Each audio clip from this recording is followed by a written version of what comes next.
Welcome to the Players Association Stitch by Stitch podcast, where we talk to current and former players about Union history, baseball, and the bond that players share across generations. Swung on, fly ball, center field. Dawson going back onto the warning track. Dawson at the wall. That ball is out of here, and a home run for Rick Monday, and the Dodger bench clears to congratulate Rick Monday, who has hit a two-out home run here in the ninth inning. In this episode, we talk with Rick Monday, a two-time All-Star outfielder who hit 241 career home runs for the Athletics, Cubs, and Dodgers from 1966 through 1984. You probably know Rick from his work as a popular broadcaster with the Dodgers for more than 3 decades, or that career-defining split-second decision in the summer of 1976 when he swooped in and rescued the American flag from being burned by 2 protesters in the Dodger Stadium outfield. The way I was raised, it was reinforced by 6 years in the Marine Corps Reserves, and I started running at them. I don't know if I was thinking about bowling them over, whatever it was, but I could see that the first match, the wind blew it out or it just stopped burning. The guy ignited the second match about the same time that I got there. And the guy thought he was putting it down. I had the flag already. He thought he was putting it down to ignite it. Long before that, Rick made history in June of 1965 when the Kansas City Athletics selected him out of Arizona State University with the first overall pick in MLB's first ever amateur draft in New York City. He has a lot of memories to share, stories to tell, and ground to cover. So let's get started. So Rick, welcome to Stitch by Stitch. We haven't known one another long enough. That's the main problem. Yeah. Just get that right out there to begin with. I don't know how long, but it's like this is like sitting down and just talking about baseball with friends. I mean, we do it privately, whether it be at a barbecue, whether it be having dinner with somebody. This is 2 guys just talking about this game, which is fascinating. And I don't know when it captured your attention. It captured mine as a kid and watching on television Major League Baseball. And on Saturday mornings, growing up in Santa Monica, California, you turn it on, and with the time change, it was 10 o'clock in the morning. So, my mornings were pretty good on the West Coast. And then when the Dodgers moved out to L.A., an opportunity to see them play initially in the L.A. Coliseum.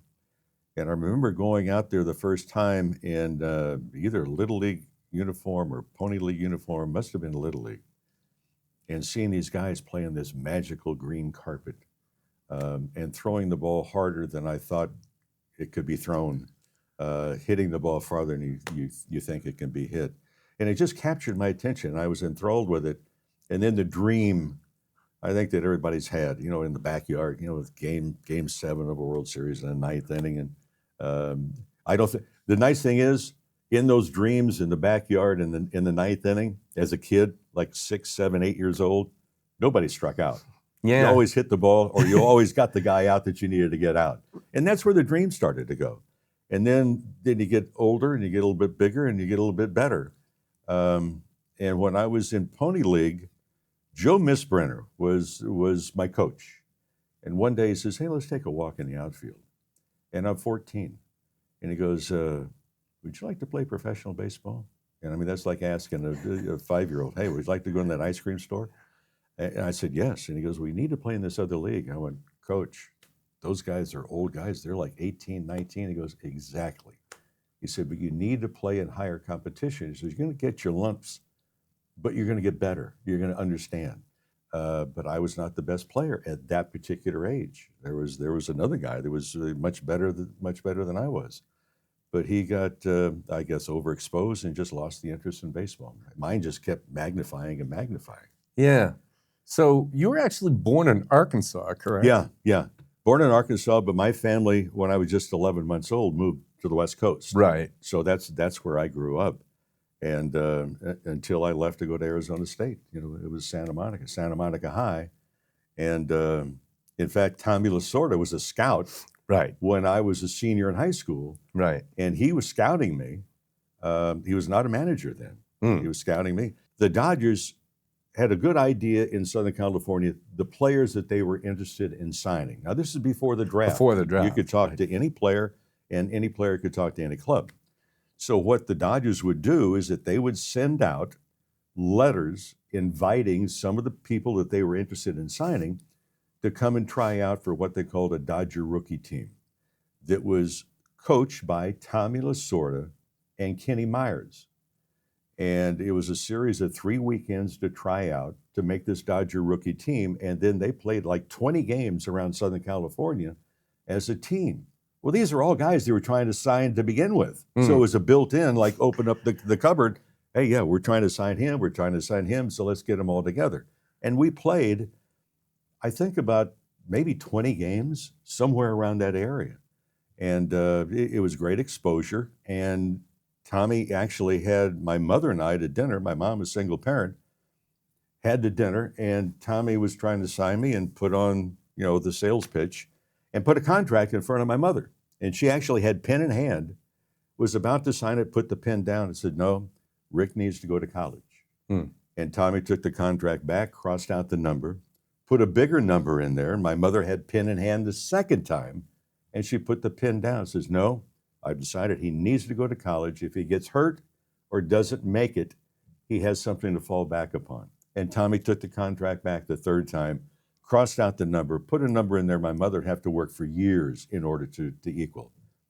And she had the pen in hand the third time, put it down again, and goes, no, I'm sorry, he's going to go to college. Wow. And that's how it started. And then eventually when I got traded from the Cubs to the Dodgers, it's Tommy's first year. Right. And I have a photo of the two of us walking away from the cameraman. And I've got my arm around him. We're both in uniform. I think it was before a game at Dodgertown in Vero Beach, Florida. And we're walking away. And Tommy told me at that time, he goes, your mom put on the best sales pitch negotiations I've ever seen in my life. I went, what you don't get, Tommy, my mom was not negotiating. She was protecting. She was protecting me. Yeah. So that's how it kind of went. But as a kid, there were so many different things to do in Southern California.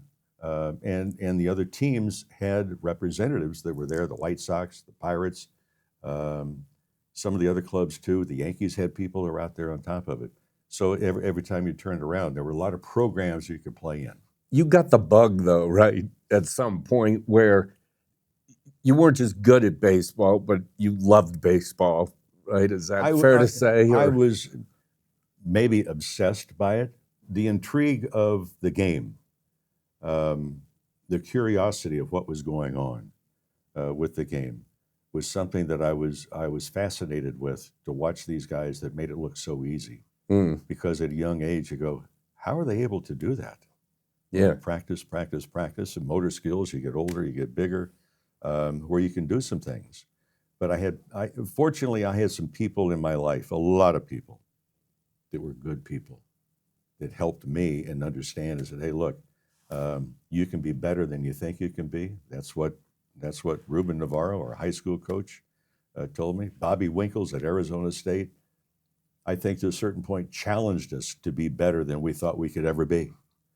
And the same way with some of the managers that I had, in particular, if you look at Tommy Lasorda. I mean, we go back to where I was 17, just out of high school, and played for a Dodger rookie team. Let me tell you a quick story about Tommy. On that Dodger rookie team, we go to San Diego, and we're going to play a Marine All-Star team. I mean, Marines. And we're playing in San Diego. He has me batting second. The first guy that's batting for us walks on 4 pitches. And Jerry, there's not a pitch that's anywhere close within those 4 pitches. So I'm the next guy, the guy's at first base. I look at Tommy, who's coaching at third, and he gives me the hit and run sign. So I have to swing at this pitch. The runner takes off. Here's the pitch. The pitch is up here. I have to swing. I hit it, and I knock it out of the ballpark, and it hit the scoreboard in right field. Well, Tommy would always, stand there, high five you. Well, that was before high fives. He'd shake your hand and pat you on the rear end as you went by. Well, as I rounded second base, I looked at third. Tommy's backing off. He's walking away. And he didn't shake my hand going around. And it kind of puzzled me. Now I'm 17. Now I signed professionally, right? I'm with the A's, I'm with the Cubs, and now with the Dodgers. It's Tommy's first year. We're in spring training. And I said, Tommy, you're not going to remember this. We had a rain delay, something in spring. I said, but we played the Marine Corps All-Star team down in San Diego. You gave me the hit and run after the first guy walked. I hit the home run. You're not going to remember it or anything else. I said, but you didn't shake my hand at third base. You walked away like you were mad. He goes, yeah, I remember. I was mad. You know why I was mad? No. The first guy walked on 4 pitches, nowhere close. There's 12 scouts in the stands watching you and everybody else. I wanted you to look bad. He goes, I figured the guy will throw a bad pitch. They'll say he has no idea of the strike zone. So that's I learned about the competitiveness of Tommy Lasorda. Yeah, absolutely. He wanted me to look bad. Yeah. Because they were trying to sign me. When did you start at Arizona State? I guess 64. 64. That was when you started there. As a freshman, you could not play on the varsity team. Right. And then as a sophomore, we had a fabulous team. We wound up winning the College World Series. Tell people who was on that team. Sal Bando, Reggie. To begin with. Reggie was a year behind. Duffy Dyer was on that team. I think we had 6 guys off of that particular team that I believe either AAA or Major Leagues. It was just a terrific team, and Bobby Winkles was such a strong point. He told my mother when we went over there, I had never seen the campus at Arizona State till I got there. And Bobby had told my mom, I will take really good care of your son. And he told that to every family, and he lived up to that. But we won the College World Series, but during the College World Series was actually the date of the very first draft. And we're on the biggest stage with the brightest lights we've ever been on. And the day of the draft, we were going to play one of the late games. And we were actually in uniform, sitting in the stands down the right field line, which was just a few minutes after the draft had officially taken place. I had some other teams that say, hey, look, we're going to draft you number 1. If this other team doesn't draft you number 1, we're going to do it. Kansas City, the A's, Art Lilly was their scout.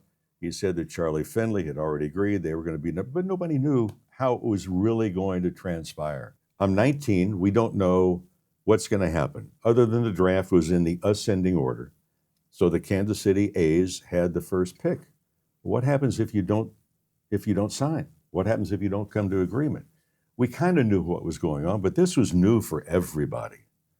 And I remember the looks of some of my teammates that day and the following days that maybe were not drafted high or not drafted at all. And that's why I'm very glad that Major League Baseball now has the draft move after the College World Series so it does not interrupt the biggest stage and the brightest lights. Right. So it's funny, I did a little internet sleuthing here, and I looked back. It said among future A's, Ray Fosse went number 7 overall to the Indians. Ken Holtzman went to the Cubs. Johnny Bench went in the 2nd round. He turned out to be pretty good. Yeah, not bad. Tom Seaver was picked by the Dodgers in the 10th, but didn't sign. Right. Other All-Stars included Andy Messersmith, Greg Nettles, Amos Otis, and Hal McRae. Yeah. That's the first draft. Let me tell you, I showed that night when we played our game exactly why I was the number 1 pick. I think I was 0 for 4 with 3 strikeouts. And I know every year, with great enthusiasm, I try and keep abreast of what's happening with the draft, because I know that number 1 pick, whatever they do, if they're a hitter and they go 2 for 4, why didn't you go 4 for 4? If you're a pitcher and you struck out 8, why didn't you strike out 12? Because the focus of attention is going to be there. You're going to be under the magnifying glass because you're the number 1 pick. Right. Some of the picks work out. Some don't. Some get injured. But it's interesting to watch what happens each and every year with that number 1 pick. And the guys that are drafted high and maybe a shock that are not drafted quite as high, and then watch what they do in their career. Yeah. Because the position you're drafted has nothing to do what your top level may be as far as accomplishing something. You know, it doesn't mean if you're drafted in the the 20th round doesn't mean you'll never get above AA. It just means there's some other guys that may get more attention initially, but if you take care of business, trust me, you're going to move up the ladder. Swings, that's a pretty well hit ball. Back goes Monday, still going back. Turned wrong, but he's still held on to the ball. He's still held on to that ball. Talk about reflex action. You're being a little bit modest in that you played 19 years, you had over 1,600 hits, you had 241 home runs, you made What are you, my agent? 2 All-Star teams. I mean, you had a pretty good career. Maybe not Johnny Bench, but how many people are Johnny Bench? Yeah. But you were a big deal at the time, right? I don't know, big deal. You get attention. The biggest part that I draw from is, in retrospect, having good guys as teammates. I was so fortunate to be on that end of it. You know, I wear the championship ring, the world championship ring from '81 every day. I know Dusty Baker says, well, I bring it out when I want good luck. Well, That's the ring you're wearing now. the reason I wear this every day is because I had good luck. I had good luck to be on a superb team with wonderful people. So every day I wear this, and it reminds me of all the other people that helped kind of reach out and grab the brass ring, because as a kid in that backyard during the 9th inning, when I'm 7 or 8 years old, wondering what it would like to be a big league player, much less to play in a World Series, because there's so many wonderful players that had great careers that never got the opportunity to play in a World Series. I happen to be with a good group that we got there. So nowadays, obviously, there are slots for players. It's televised. There are advisors through the process. Right. What was it like then after you got picked? Did your mom do your negotiation with you? I actually had an uncle of mine, my Uncle Bob. And, you know, as a young guy and a test pattern, I have a photo that shows in my mother's house the day I actually signed the contract with the scout Art Lilly, and Charlie Finley also flew out to Santa Monica, California, and we were able to do that. The contract that we signed later on actually got me traded in one degree or another. And I've never come out publicly with this story, but what my Uncle Bob really instilled in me, we put in the contract, was tax-free dollars. And Charlie Finley turned that over to his accountants, and they said, okay, well, therefore, this is the amount that we're going to give you. And the amount was reported. Well, a number of years later, I start to get letters and say, by the way, you owe X number of dollars because this was not tax-free in the way it was split up at Charlie Finley's recommendation. So we told Charlie, said, hey, we have to make it up. And he goes, no. So I knew I was about to get traded from the A's because we were really on the precipice of maybe a lawsuit with him. So we've talked to a lot of guys about their experiences. This was right about the time, 66, that Marvin Miller came in and started the union. They had the first CBA in 1968. As a young player, were you watching these developments and wondering how they might affect your future financially and in other ways? Yeah. When Marvin came on board, you know, I came up at the end of 66. When he came on board, it was a different, not to be a play on words, a different ball game.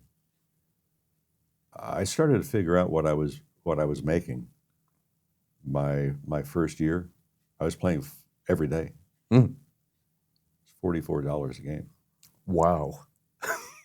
$6,000 was the minimum, I think. Yeah, it was right? $6,500, and went up to $7,500, and then a few years later, it went to $12,500. Charlie Finley tried to say that those were actually raises when the minimum went up, and it was difficult to kind of deal with him. But I remember one of the strikes that took place when I went to Chicago the first year with the Cubs. We were playing an exhibition game in New Orleans. Don't remember who it was against. We played on a field that should have been illegal because it was atrocious. I mean, we're playing on a football field. They put bases down. The backstop was chicken wire on a portable little rolling thing. The outfield fence with bicycle racks that had been put end to end. By the time we took the field that night, the strike had already been called, but they told us, go ahead and play the game. So we went ahead and played the game, and we walk off the field, and both teams get on a plane. We flew back to Chicago. I forget where the other team went back to. But yeah, a number of strikes that were not the most pleasant. But I think in understanding a little bit more, because I was in on some of the negotiations in New York as kind of a young player, and then on the American League pension committee for a while as well. But Marvin was marvelous when we went into negotiation. He could almost tell you what was going to be said. And I remember once we broke for lunch, and right before we went back in, he goes, no, look, here's what's going to happen. We're going to go back in. I don't want anyone to roll their eyes. I don't want anyone to gasp. I don't want anybody to just realize that what we discussed this morning, it may be denied this afternoon by the other side. And he was spot on. But he was able to relate to everyone. When he went around and talked to the ball clubs, look, these are the issues. Here's what I believe is going to be taking place. This is what I believe is the best mode for us to go. And you need to be united about this thing. And if there are updates, we'll talk about it. So there was one strike that was called when I was with the Dodgers while we were in St. Louis. And I remember is that we didn't have the normal bus taking us to the airport. We were told, look, you're on your own, even though the Dodgers had their own airplane at the time, Boeing 720B. And we get to the airport. In fact, we took a city metro bus to the airport. That much they provided for us. We got there, and we had guys that we had a couple of guys that could not afford a ticket to fly home, and some, in different countries. So we pulled some money, and at the last minute able to get tickets. But I remember we were waiting for planes. Most of us are going back to L.A., and the Dodger plane had a mechanical. And Al Campanis, the general manager of the Dodgers, was on that trip. So Al got off of the Dodger plane. He came in. He was trying to talk to the players, and most of the players didn't want to talk to him. And that was kind of those one things. And he goes, well, why don't you want to talk? He goes, well, you got an airplane out there. We're here, but we can't fly back to L.A. on the plane. So that was just part of the strike and in the stance of both sides. So it's one side against the other. Did you have interesting experiences in negotiating contracts? You never tried to negotiate with Charlie Finley, did you? No, I mean, Charlie Finley. Because when the ball club moved from Kansas City to Oakland for a while, I think he had a total of 6 people in his front office. Yeah. Carolyn Kaufman was his executive secretary. And for all practical purposes, she was probably the GM. She handled the contracts. Yeah. And I remember one contract that was given to me, and I shouldn't have done it, but I put an X across the contract, and I wrote back, I said, with all due respect, you must be kidding. At $44 a game, I thought I had a pretty good stance. And Charlie got very irritated with me and called me and let me know. He was an interesting guy, wasn't he? Well, a bright guy. Yeah. A lot of people don't realize is that he was in the hospital with tuberculosis when he thought up the plan, the insurance plan, and presented it to the AMA. And that's how Charlie made his money. In fact, his office was right off Michigan Avenue in Chicago. And I do know that, from time to time, playing games on the road, you might go up to the locker room and change it, your undershirt, maybe because it's sweaty during a game. And I remember in Cleveland once, I went up to change shirts, and I saw the phone off the hook to the visiting locker room, and it was placed right by the radio of the Cleveland broadcast. And I turned to the clubhouse guy, and I said, what's going to go? That's Charlie. He calls, and you didn't have the availability, all the electronics. So he would call, and they would place the phone next to the local radio. And that's how he listened to it while he was in his office in Chicago. Charlie called me once and said, I'm trying to remember the exact word, get that bird off my back. And it was an attorney that was going to represent me in this area. And Charlie was not the least bit pleasant about it. So in the course of your career, you start out with the A's, and you're obviously identified with them as the 1-1 pick. Then you go to the Cubs, and that seemed like it became a real home for you, right? You love Chicago. I enjoyed the National League because that's what I grew up watching primarily as a kid when the Dodgers moved out. Right. You see the National League. So it worked out much better. And I remember when I first joined the ball club, I mean, the guys were terrific. And Leo DeRocher was the manager my first year. And I remember is that we were going to Yuma, and we were in Yuma and playing. And Leo called the 8 regulars into his office in Yuma, Arizona.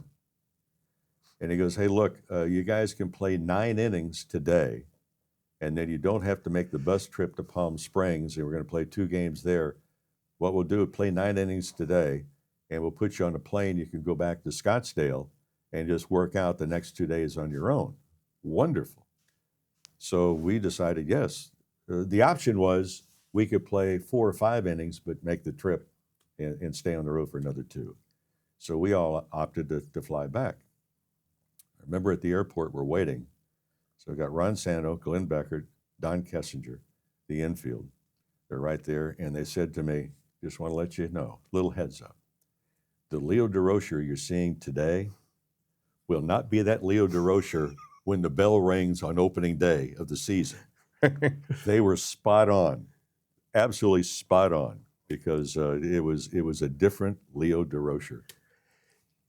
We've done a few of these things, and his name comes up a lot with guys of that era. Yeah. And I remember as a kid, he used to appear as a guest on situation comedies, like the Munsters and the Beverly Hillbillies. He would always play a scout, the Dodgers He was a guy. big personality. He was a personality. Yeah. He was married to Lorraine Day, I think, when who was we famous. went into New York, the story that I heard is that Sinatra had an apartment in the Waldorf Astoria.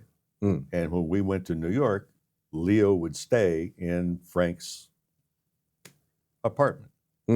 But what was he like to play for as a manager? He hated umpires, and the feeling was mutual.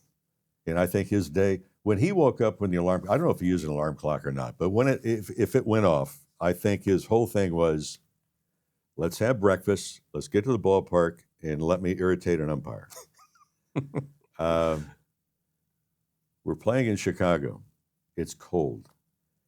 Early in the season, obviously, because Leo was let go, I forget how far into the season, my first year with Chicago in 72. Jim Hickman was sitting to my left.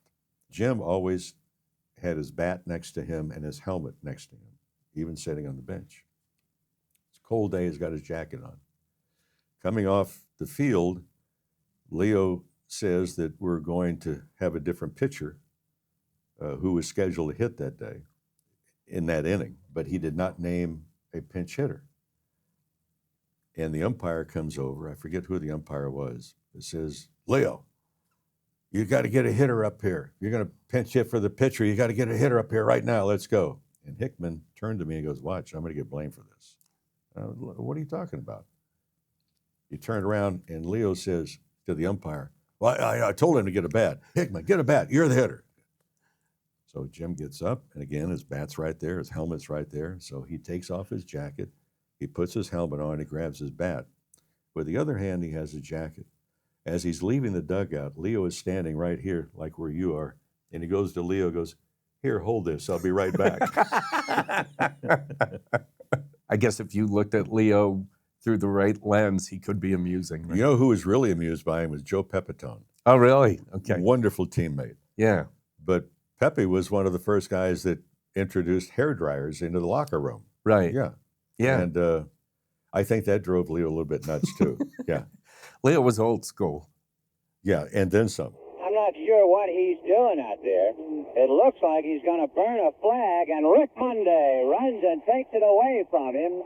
And so Monday, I think a guy was going to set fire to the American flag. Can you imagine that? And Monday, when he realized what he was going to do, raced over and took the flag away from him. A moment that you probably doesn't go by that you get asked about is your act of valor in saving an American flag at Dodger Stadium.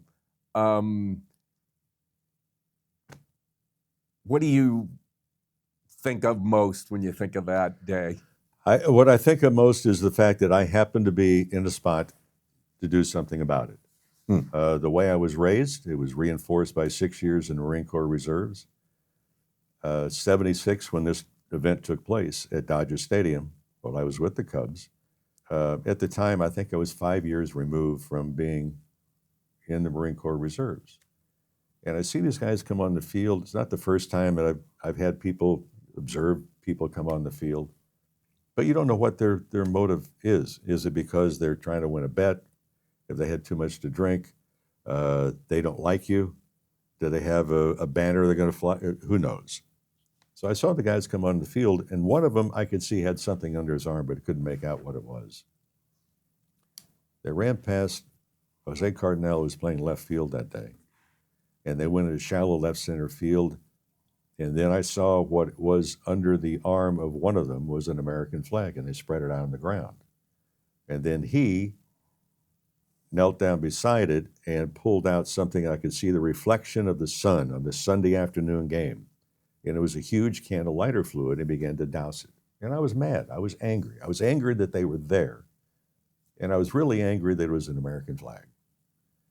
And I started running at them. I don't know if I was thinking about bowling them over, whatever it was, but I could see that the first match, the wind blew it out, or it just stopped burning. The guy ignited the second match about the same time that I got there. And James Rourke, who was nominated for a Pulitzer Prize, took the photo. And the guy thought he was putting it down. I had the flag already. He thought he was putting it down to ignite it. And I remember as I could feel the dampness of this lighter fluid. It was kind of a weird feeling anyway. It was not on fire, and I ran it and gave it to Doug Rao, who was a pitcher with the Dodgers. Tommy Lasorda was the third base coach for the Dodgers at the time. You know, he became the full-time manager the following year. And Tommy ran past me, and he was yelling and spewing words that you might hear from a longshoreman on a bad day. And they escorted the guys off the field. They were fined $80, put on 2-year probation. And I asked for, after the game, I said, look, could I have that flag? And someone says, well, there's going to be a legal issue here. And I said, well, I would still like to have that flag. So I remember it was a couple of months later, I think the Dodgers came into Chicago, and Al Campanis presented me with that flag after they had adjudicated the two guys who were on the field. And happy to say that flag still has a life, and my wife Barbara Lee and I, take it around the country and do various things, and over the years, and probably every week I get letters about it. Proud of the fact that I was close enough to do something about it. I don't have a mission or anything else to try and improve the point, but that flag represents a lot of rights and freedoms that you and I have and everybody has. Now, how we handle those rights is up to us and the people that we put in position. But for someone to desecrate the flag, to me, is and having proudly served in the Marines, really is a form of treason. And it disrespects those that have given not only the ultimate price to protect the rights and freedoms of that flag, it's a piece of cloth, but what it represents and the people it represents and their families, to me is a horrible demonstration to try and do. And I'm happy that I was there, close enough to do something about it. And you talked about you were in the Marine Reserves for 5 years? 6 years, yeah. 6 years. That was during Vietnam, Yep. right? So was that, I've talked to other players, Jim Lonborg, and I think Tom Seaver, Rico Petrocelli. That was fairly common, I think, wasn't it? Dave Duncan and I were in the same platoon 185. And Bob Watson was in another platoon. In fact, he was like one row over a different set of Quonset huts while we were at MCRD San Diego. And it was right after I signed. I went to Lewiston, Idaho, finish out the season. Then Dave and I, right after that season, the minor league season ended, we wound up with our feet in the yellow footprints at MCRD San Diego. And we got out. I think spring training had already started when we finally got through with our 6-month active commitment. And then we would have to fly back every month if we were on the road to attend the meetings and then go to a 2-week summer camp on top of it. What did your training consist of? Just about everything. Really? Because Marine, if one goes down, the other one can come in and follow. I mean, you were training like a Marine. Let me tell you something. You were not a ball player dropping in. I learned a lot about discipline and teamwork playing the game. You learn a great deal about teamwork and discipline when you're in the service, in particular in the Marine Corps. Because you learn to trust that guy in front of you and behind you and to either side, and even those you can't see, because they know they can depend upon you. And I think that helps too, is that on the baseball field, it's a game, but to play it the correct way, you've got to have trust in that guy and know where he's going to be. Cutoffs and relays.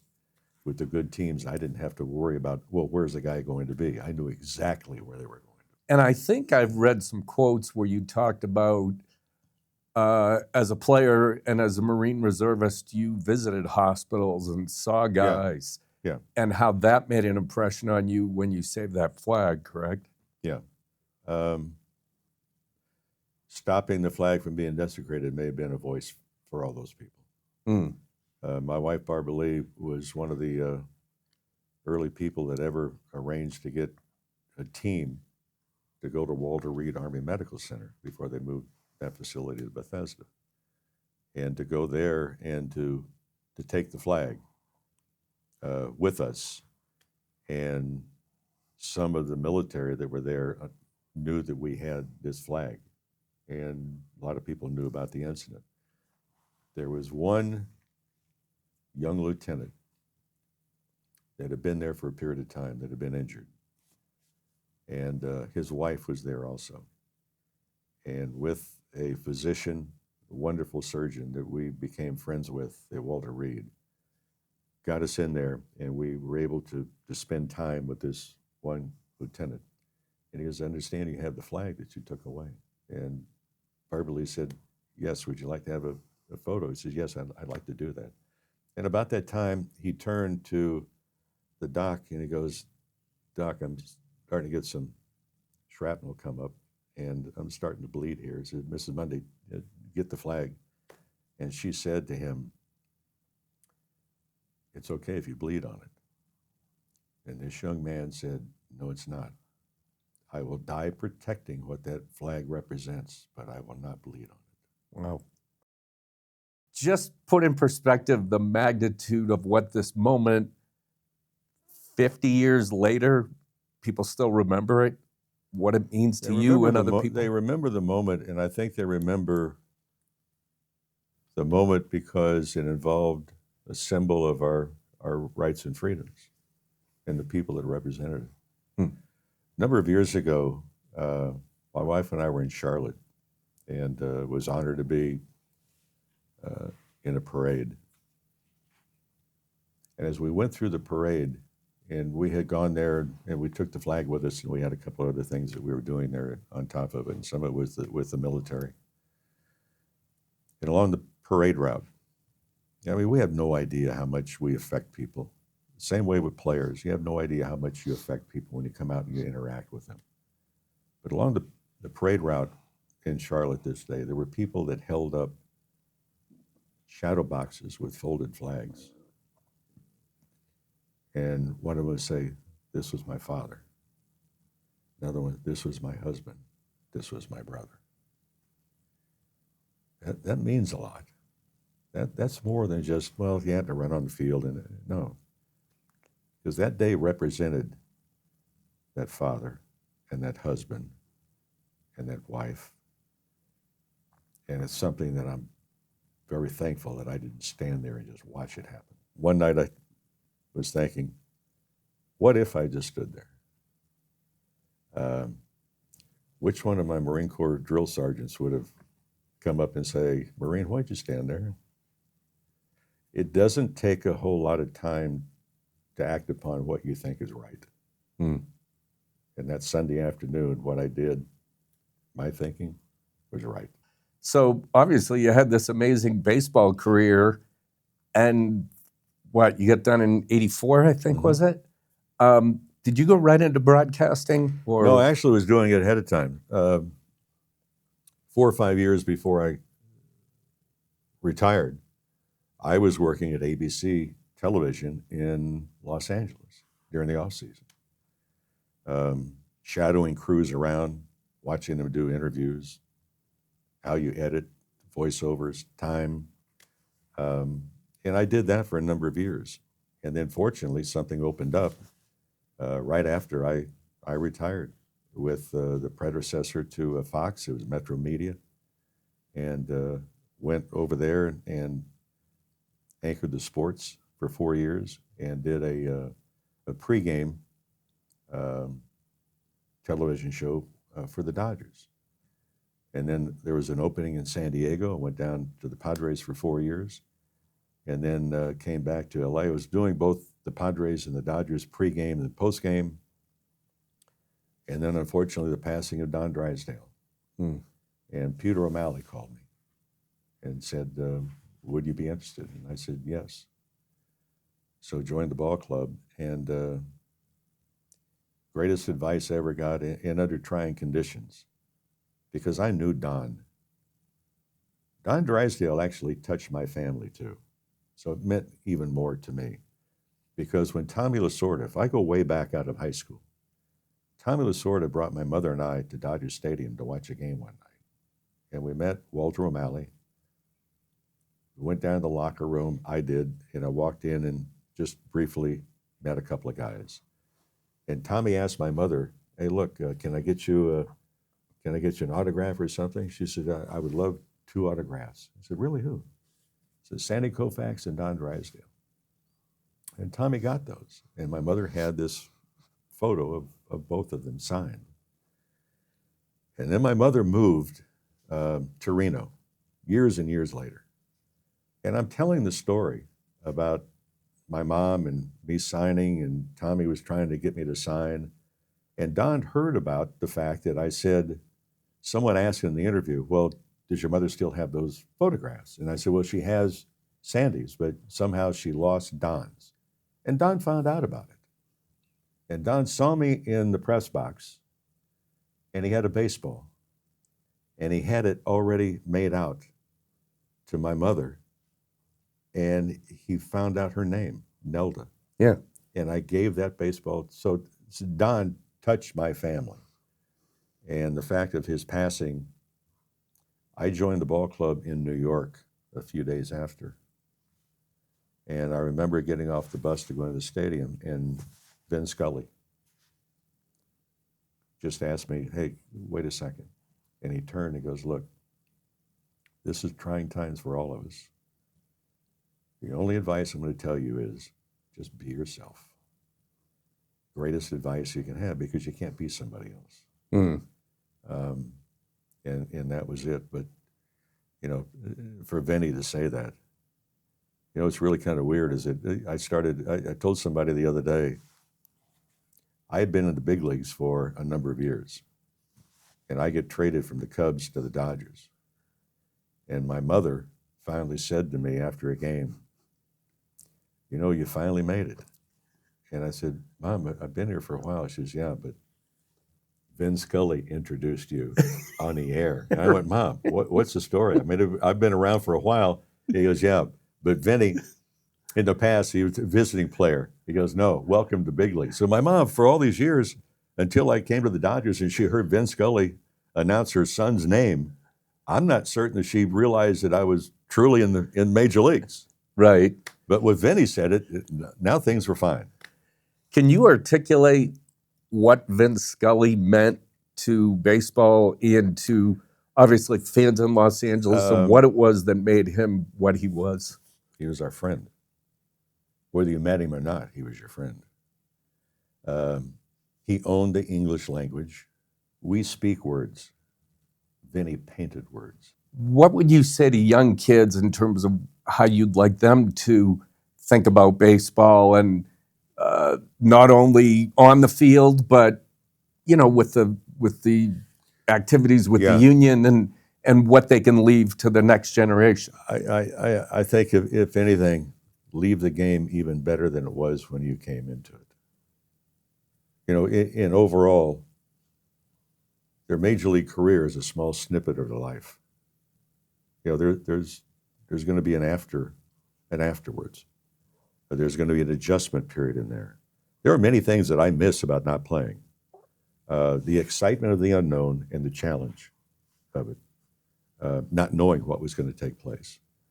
But understand is that this is a game that is shared, and remember the look of that youngster if you sign an autograph or if you say hello or if you give them a high five. It's a special moment for them. It's another moment for you. But how many moments do you have left to play? You start to think about all the players that have played this game. It's just over 20,000 that played at the major league level. They represent the game. You're not the first. You're not the last. You're one of many. Leave it in better shape than when you got it.